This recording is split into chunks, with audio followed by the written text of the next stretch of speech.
Aujourd'hui, on va parler d'un sujet délicat et tabou qui concerne presque tous les couples et c'est l'infidélité. Il faut savoir que l'infidélité a beaucoup à nous apprendre sur le couple.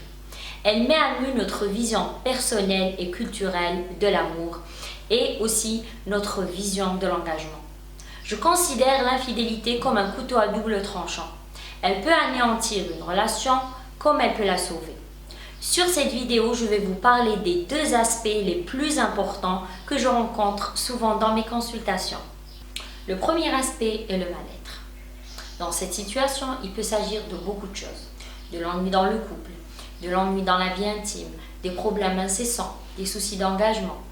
Le couple peut passer par des moments très difficiles auxquels il n'arrive plus à trouver de solution. Il peut s'agir de plein de choses qui peuvent pousser l'autre à tromper son conjoint. Au lieu d'affronter son partenaire, de régler la situation, d'arranger ce qui ne va pas entre eux, il fuit cette situation en choisissant la solution la plus facile, en allant se réfugier dans les bras d'une autre personne. Le plus important ici, c'est qu'après la découverte de l'infidélité, c'est que cette personne prend conscience du mal qu'elle a pu infliger à l'autre. Il ou elle veut s'en sortir et avancer dans la relation en proposant des solutions comme par exemple une thérapie de couple. Avoir été trompé est une épreuve très difficile pour le conjoint. Refaire confiance et pardonner à l'autre ses écarts de route demande énormément de courage et de bonté. Mais sachez juste que l'infidélité n'est pas la fin de votre union. C'est juste un signal d'alarme auquel il faudra y prêter attention. Le deuxième aspect est une infidélité répétée. Dans ce cas précis, la personne va vous tromper, va vous être infidèle régulièrement.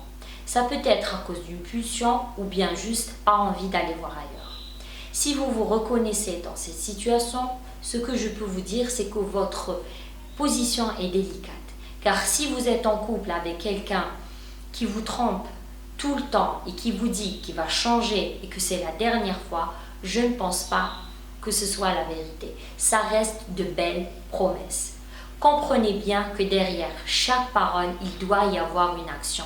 Si l'action ne suit pas cette dernière, vous serez déçu à chaque fois.